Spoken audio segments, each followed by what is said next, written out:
Welcome back to Triathlon Training Explained, powered by TrainingPeaks. This week we are diving into the open water and embracing race season. We'll be bringing you some key tips and swim sessions to get you going.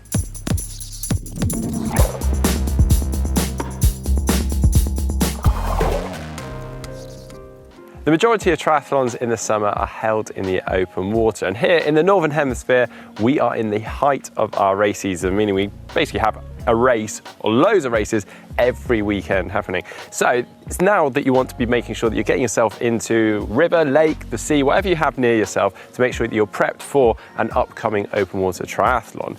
Now, before you do that, it's really sensible just to make sure that you are ready for that. And hopefully by this point in the season, you'll be confident in your swimming. Hopefully you've got plenty of swim mileage in the pool and you've got your fitness up to scratch.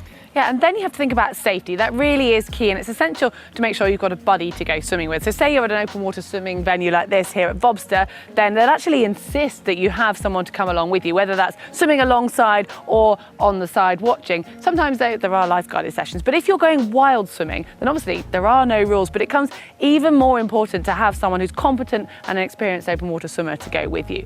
And before you go, it's a good idea to check the forecast and also note what's been happening in the weather a few days beforehand, because say there's been a lot of rain, then you're actually going to have, if you're swimming in a river, there's going to be an increased flow. It might be slightly murkier water from the runoff and could even affect your stomach if you're not careful. And then on the actual day, obviously rain isn't a problem because you're getting wet anyway, but if it's really windy, that can affect some venues. You can end up with waves and make it a little bit harder to swim in. And then there's the current to consider as well. So if you're swimming in the sea, check the tide times, because if it's a spring tide, that means the tide's flowing really fast. And in a river, obviously you've got the flow of the river. So whatever the current is, swim into it, so upstream if you're in a river, so then you always know you're going to end up back where you started if you get tired.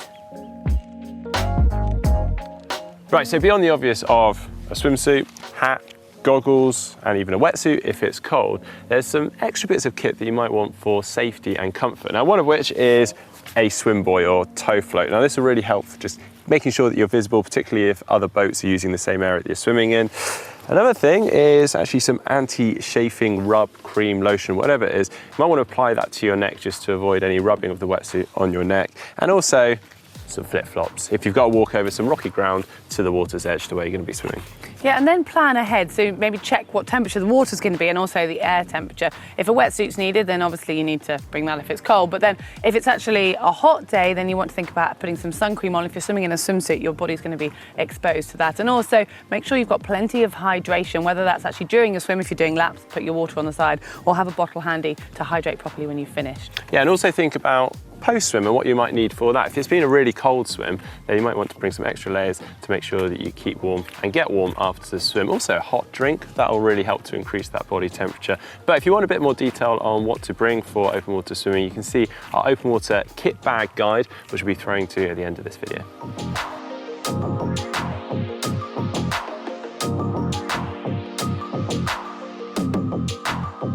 But when you come to open water, you want to make your training session as specific to those skills that you need to practice there as you can. So taking away from the pool, you want to practice things like swimming in a straight line when you don't have that black line to follow. Sighting, for example, which is hard to do in the pool. Swimming around buoy markers, swimming in a group, doing your entries and your exits, and even deep water starts. The list goes on, but you need to make it specific to the race that you've got coming up and those areas that you really need to work on.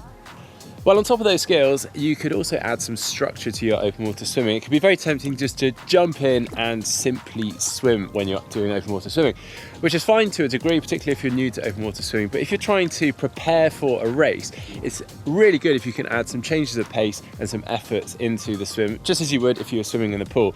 If you live locally to an open water venue, you could even start replicating some of your pool sessions in the open water, but just be careful and make sure that you're keeping the quality there so that you've still got that speed for race day.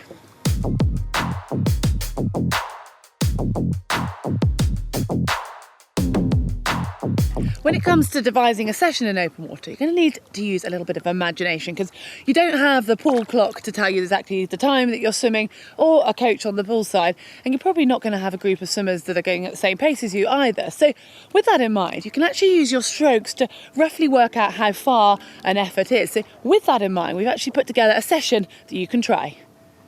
Okay, for session one, do a warm-up of 10 minutes easy and then 5 minutes swimming building up to a strong effort, so finishing similar to your 70.3 pace, and then have a minute of resting, just treading water. And for your main set, swim 30 strokes hard and then 15 strokes easy, and repeat that 5 times continuously.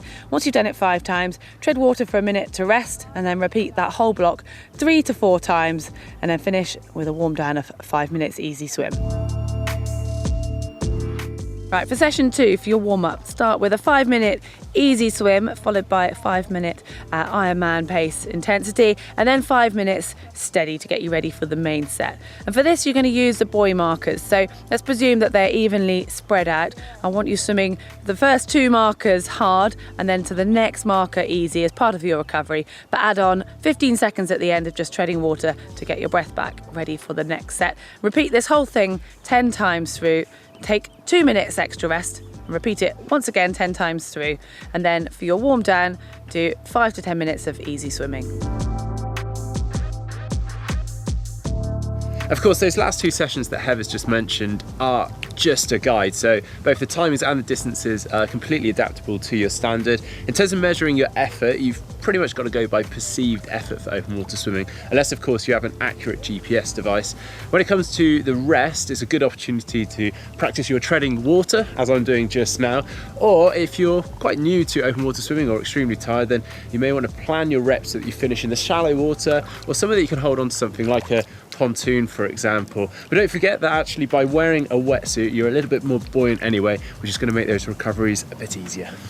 Well, next time you head out for some open water swimming training, you should be more prepared and able to make the most of that opportunity. But whatever you do, just make sure you take a buddy with you. And that should also make it a little bit more fun and see it like a treat, getting out of the chlorinated pool and into the fresh air of nature. Absolutely. Now, if you did enjoy today's video, please do hit that thumbs up button. And if you'd like to see more videos like this from Global Triathlon Network, you can just click the globe and subscribe to the channel. And don't forget that you can get hold of some of these brightly coloured hats that we have here on GTN, so you can head on over to the shop to get those. And if you'd like to see that video that I mentioned earlier, the open water kit list video, you can see that by clicking just down here. And if you want to know how to master open water swimming, well, that video is just here.